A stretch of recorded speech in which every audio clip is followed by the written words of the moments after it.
It's taking a long time.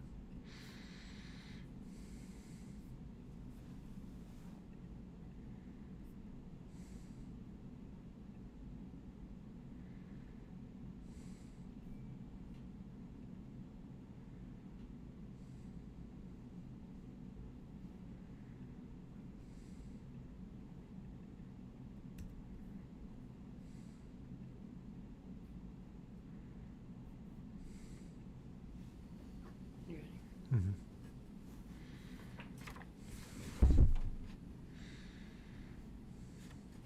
I can put it up after.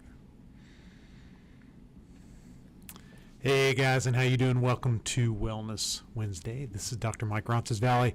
Super glad you're with me today, and we're always happy on the Live Well coaching platform to give you as much information as we can about how you can get healthy and stay healthy and live well. So hopefully today gives you just a little bit more information about how you can do that.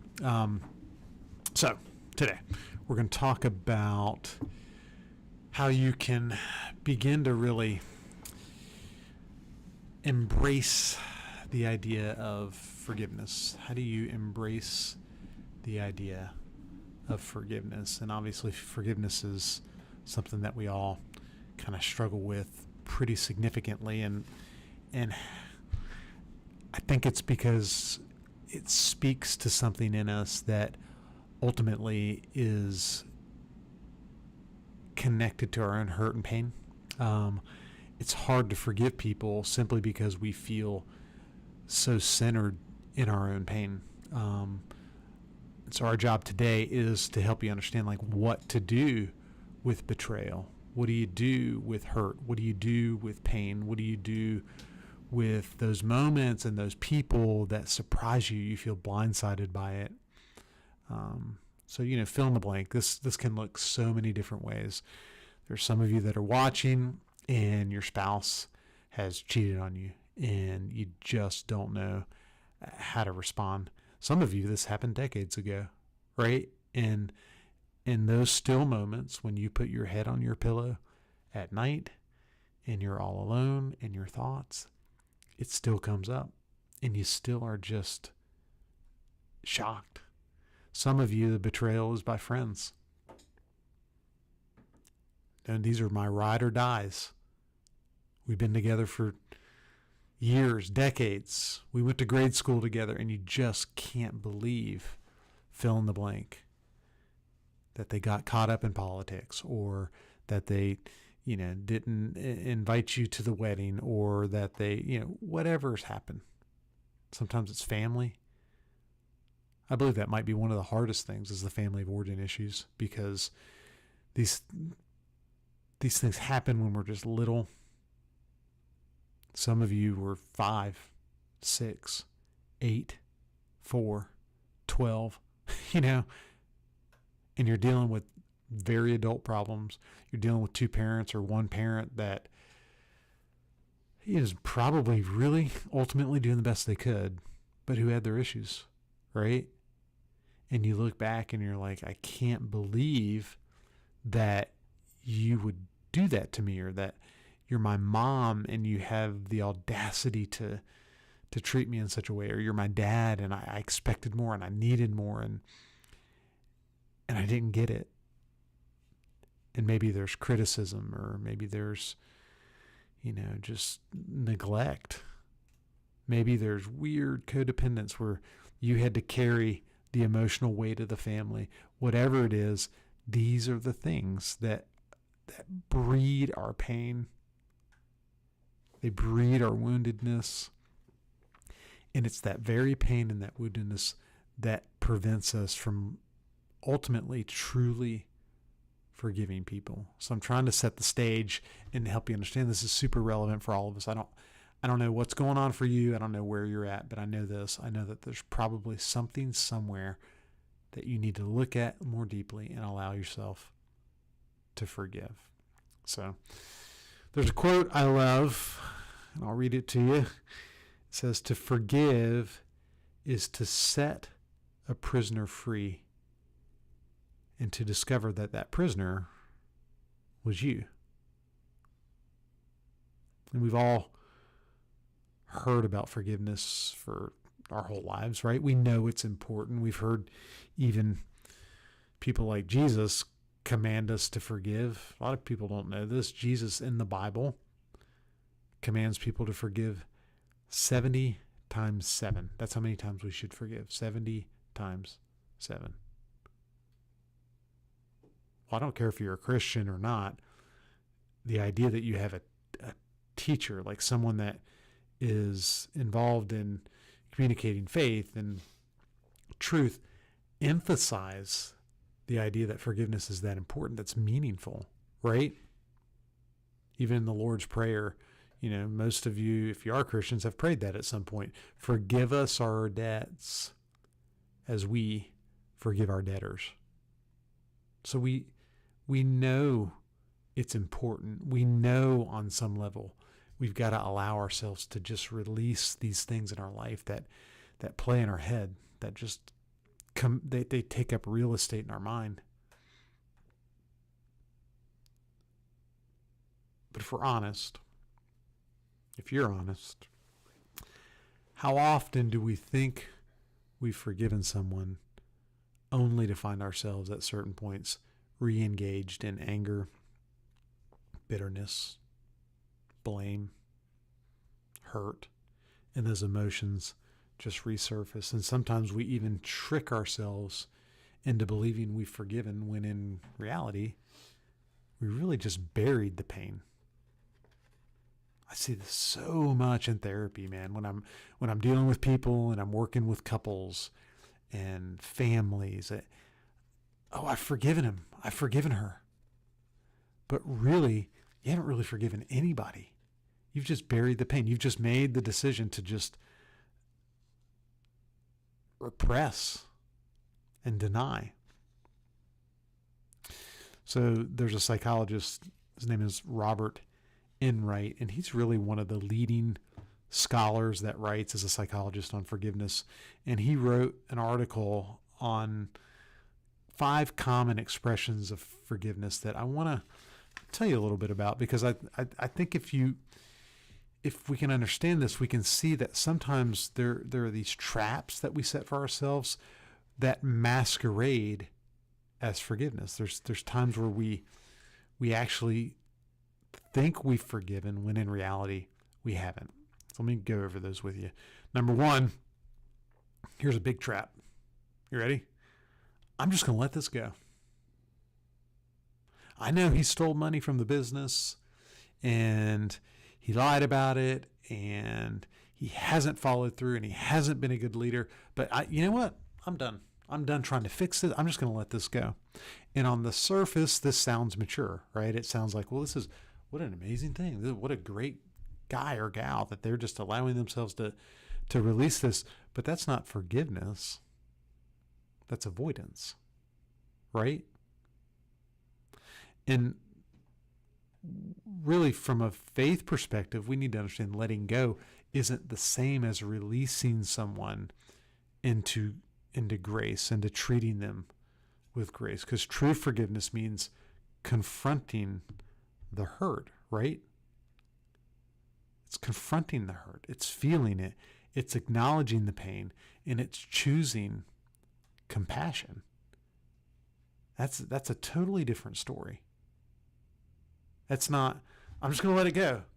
That's, man, I've looked at this. I've processed it. I know it's real. I know the pain is real, but I choose compassion. I choose to see you like God sees you. It's tough, guys. Here's another trap. I'm not mad anymore. I'm not angry. Anger fading over time is not necessarily forgiveness. It might be the evidence of forgiveness, but it's not necessarily forgiveness, because you can stop feeling mad but still withhold goodwill, right?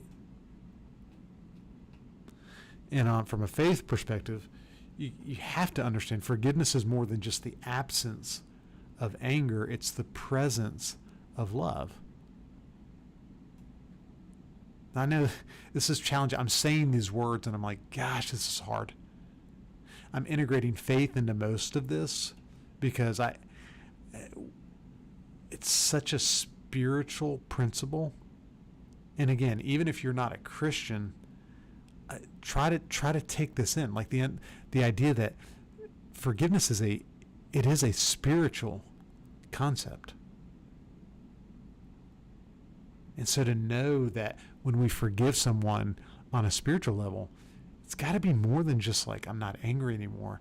It has to include the presence of like a love for people. Not dismissing them, not dismissing what they've done, not refusing to acknowledge it, not condoning it, but finding a way to say, okay, I can still choose love. Here's a third trap.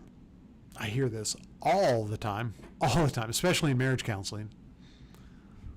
Let's get back together. Let's reconcile, right? And reconciliation is not always the same as forgiveness, because you can rebuild contact. You can still go through the motions of being a couple, but not heal your heart.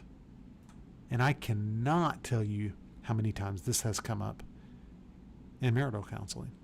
Like if you're married, I really want you to look at this. Because many times we deal with the natural hurts and betrayals of marriage. That's just called being married, right? And we're like, hey, I'm still doing it. I'm still here. I'm still with you. And that's true. But have you healed your heart? Or are there still tiny pieces that you saved just for yourself? To say this, truth be told, I haven't let go of it. I haven't healed it. I'm with you and I'm for you and I love you so much that I'm staying, but I haven't healed. Forgiveness, it requires real healing. The deep work of healing. All right, here's the fourth trap. I'm feeling better. I'm just feeling better, guys. I'm okay. Look, I'm happy you're feeling better. I want you to feel better. That's why I do what I do, right? I'm in this business because I want to help people feel better. But feeling better can result from just time, distance, distraction. It's not always forgiveness.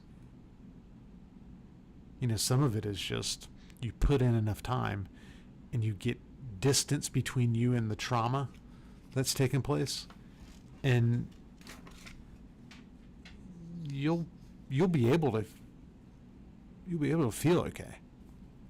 Time heals, but it doesn't necessarily mean you've forgiven.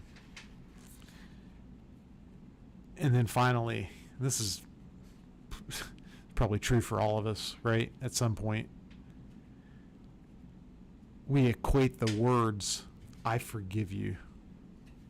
I'm looking at you in the eye and I'm communicating, I forgive you. And we equate that with forgiveness. But words alone don't make forgiveness real. It's more than just words. I appreciate the words. I tell people that in therapy all the time. Thank you for saying that. I know it's not easy to say that. It's not easy to verbalize what you just verbalized. It feels like a step, and it is a step. But forgiveness, it happens in the heart. And you can say it all day long, but unless there's been a shift for you internally, you haven't really allowed yourself to engage forgiveness. All right. So those are the traps. Those are the things that we do to ourselves, right? We gaslight ourselves all the time. We think we're forgiven and we still have work left to do. And that's human. So I don't want you to, don't beat yourself up for this. This is called being human. But I want to get into what forgiveness actually looks like. If we're not going to gaslight ourselves and we're not going to get start just stuck in those traps. We'll start with step one of forgiveness, and it's literally a choice. And it's a moral choice where we decide to show goodwill even if the person doesn't deserve it.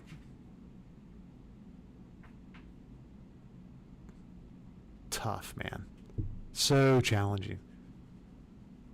Forgiveness starts with a moral choice where you say, I'm, in my mind, in the battleground of my mind, maybe even before I feel it, I'm going to choose to show goodwill, and I'm going to choose to show goodwill even if you don't deserve it.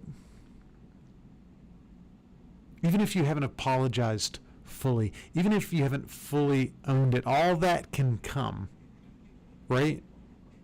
You can deal with boundaries and you can deal with trust, but for you to forgive requires a choice. Look at Jesus on the cross and he says, Father, forgive them. They don't know what they do. That's got to be your response, right? I forgive you. You don't even fully understand what you've done, but I forgive you. Number two, forgiveness requires a softening of the heart, and you start to see the offender as more than just the hurt that they've caused. You start to see the offender as more than just the hurt that they've caused you. And that's really difficult, especially if it's traumatic, right? You look back at, what you went through as a kid, and my mom was so critical. My dad was just like on me 24/7, relentless. It felt like they bullied me. And you carry all that hurt, and you see them as aggressors, and they were. Realistically, I'm not arguing with the reality of what we've been through. Your pain is real. But part of forgiveness is allowing yourself to see the offender as a wounded person, and hurt people hurt people. Wounded people wound people. So yeah, your mom and dad were critical. But then you have to ask yourself, why? Why were they critical? Well, I guarantee you, if you dig into this, you'll find the trauma. You'll find the person that was critical with them. You'll find the unresolved issues that they had from their past and their family and probably their parents. You see what I'm saying? So now there's a context. And it's allowing yourself to soften your heart to say, you know what? You're not an evil, vile human being who deserves death. You're a hurting, wounded person who maybe I need to draw boundaries with, and who maybe I never need to talk to again. I get it. I understand. I was physically abused when I was 8 years old, and there might need to be boundaries to where you don't give this person access to you anymore. Forgiveness does not mean you trust. It's not an automatic ticket to trust. Does that make sense?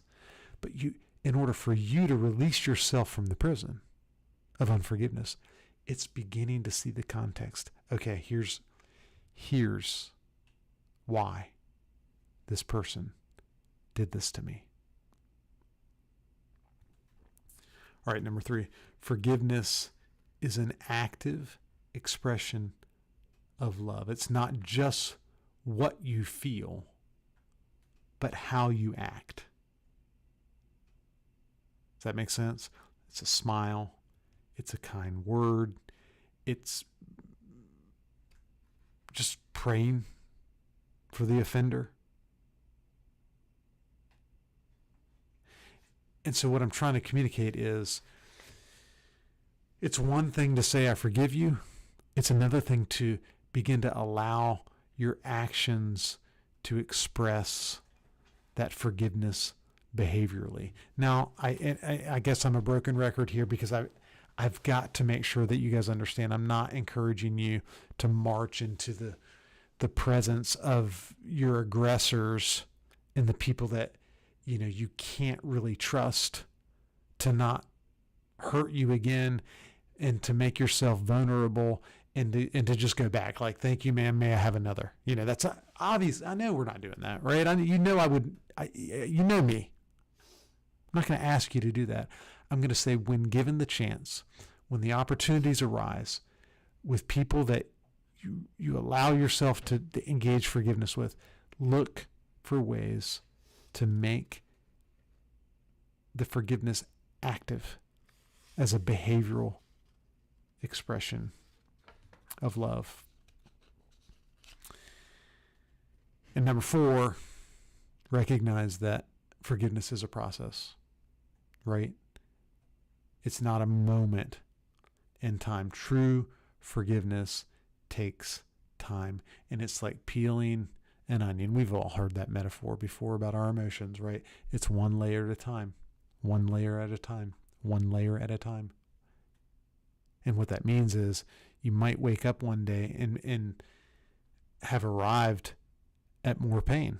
Like, oh man, I've never thought about it like this. Or I rode by the place where, my boss just embarrassed me in front of all those people.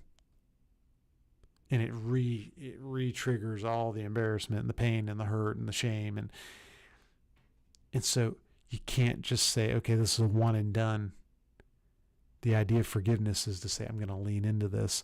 And when the emotions come up, I'm going to do the healthy things. All right.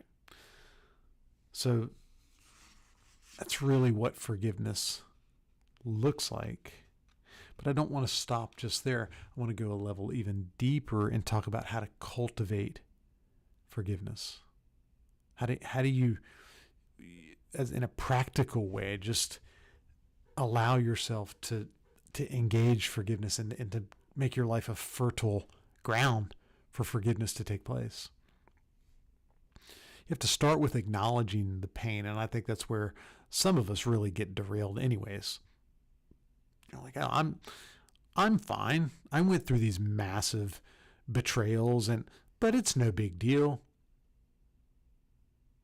If you're a control person, if your core belief is control, like I really just get off on the idea of being able to control people or control outcomes or control environments, and some of us are like that, right? I'm kind of wired like that in some ways. Your knee-jerk reaction to the pain of a betrayal is going to be to just push it down. So you have to acknowledge the pain. And forgiveness really doesn't mean pretending it didn't hurt. Look at Jesus on the cross. Before he said, Father, forgive them, they don't know what they do. He's crying out, right? Like the pain is very obviously real. And so some of what you got to do with forgiveness is just allow yourself to get honest with you and not be so stoic and not so impenetrable that you don't let yourself actually feel. Once you acknowledge the pain, then you can decide to forgive. And forgiveness, like we've said, is an act of will, not an emotion. Forgiveness is not an emotion. It's an act of your will. It's that decision that you've got to make inside your heart.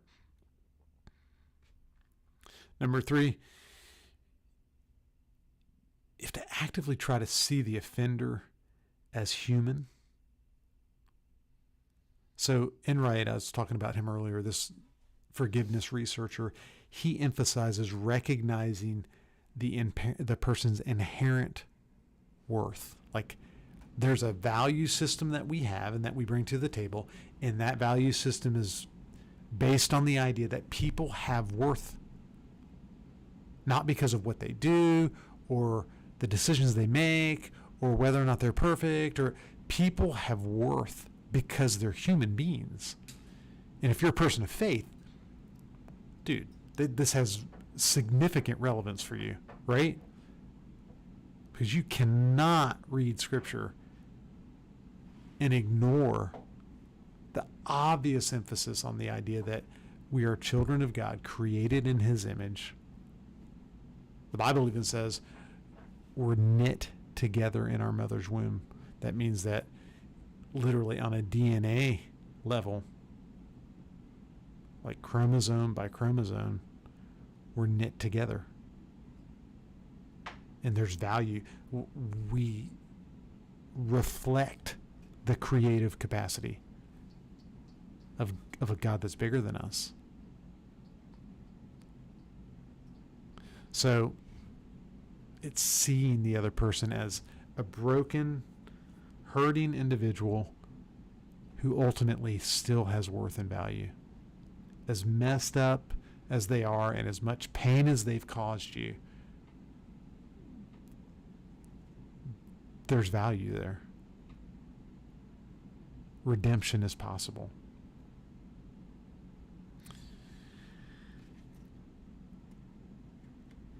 The next step is pretty hard because if you're ever going to forgive, you have to release the offender to God's judgment. There's a principle that says vengeance is God's, not ours. Right? And so what we want is we want people to get what they deserve. Right? I mean, ultimately, that's what you want for the people that you're having a hard time forgiving. You want them to get what they deserve from you, from other people. And a lot of this is like, okay, when I finally feel like they've experienced the same kind of hurt, the same kind of pain, the same kind of betrayal, then I can fully release because I know they're not getting away with anything.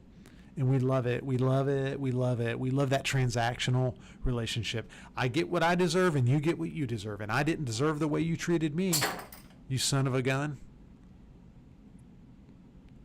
And because of that, I'm going to wait until you get yours, until I can even feel peaceful. And I'm telling you guys, it is a dead-end street because you'll never be able to pay the reality of how much you've been hurt.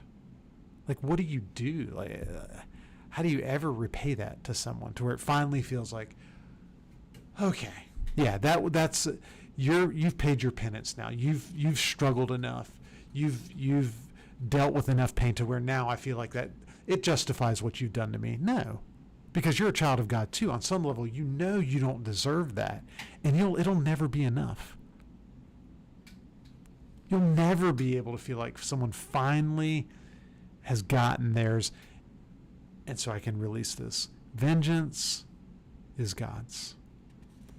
And part of forgiveness is allowing yourself to release the outcomes to Him. You don't need anything to happen to someone else before you can release yourself from the prison of unforgiveness.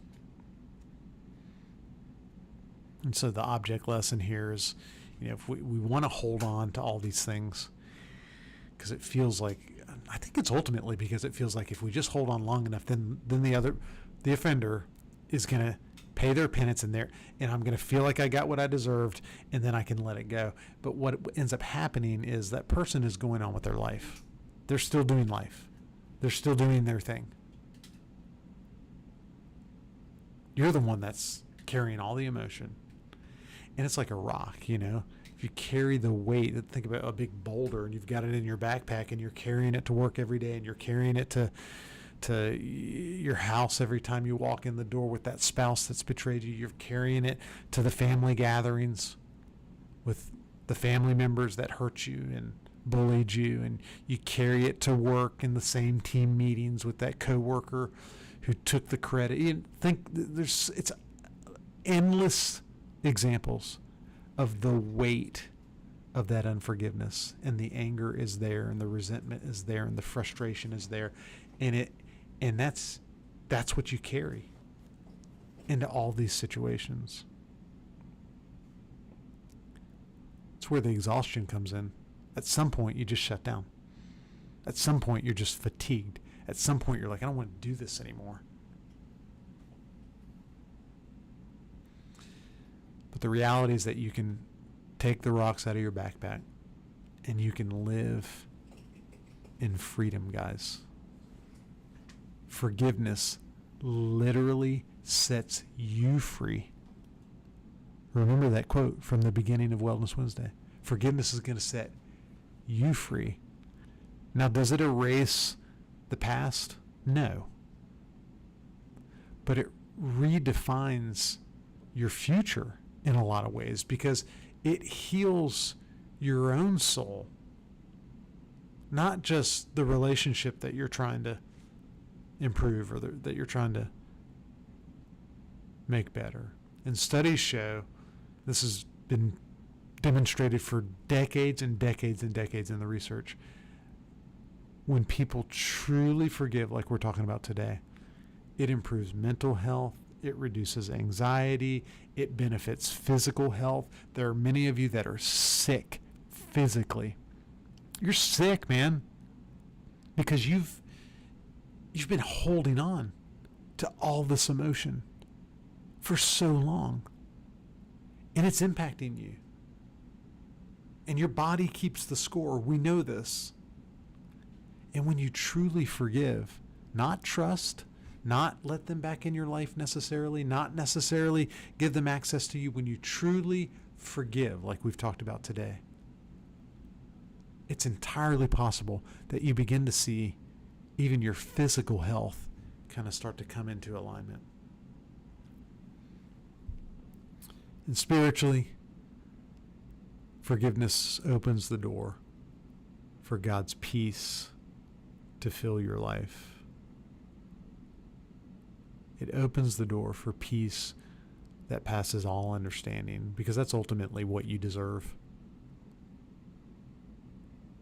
You can't redo decisions you've made. You can't redo some of the trauma you've been through. You can't redo the betrayal that you've suffered. You can't redo the hurt and pain and the embarrassment and shame. Don't even try to litigate it. Don't go back there. The reality is, you talk about peace. When you finally go through some of the processes that we've talked about today and some of the steps that we've gone over, man, you're going to enter a peace that you've never known. And that's really my hope for you, is that you can take just some of the little strategies and tips we've talked about today and begin to integrate them into your life. And hopefully you start to focus on this, you pay some attention to it, you maybe have some conversations with these people that have hurt you, you have some of the behaviors take shape, right? Like behaviorally, I'm loving you if it's safe.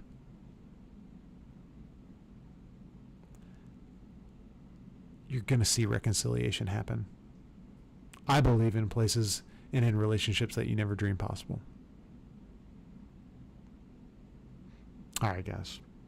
Thank you for giving me the opportunity to speak into your life today. I really encourage you, focus on this, step back, see if there's anyone that you need to forgive, see if there's any way you can kind of go through this process and do it in a very intentional way. And if this is something that's triggered you, remember, we do have coaches. We have people that will work with you on the Live Well coaching platform to just help you begin to feel that sense of release from unforgiveness. So don't journey this alone. Don't do it by yourself. Jump on the online platform and do the alignment challenge. We have an alignment challenge there. A lot of it will give words and strategies to help you align your heart with your behaviors. You know, I want to forgive, but how do I get myself in a way that my behaviors are a reflection of where my heart's really at? So chase after it, go for it, lean into it. And I think in the end, the promise is peace. All right, guys. Have a great day. See ya.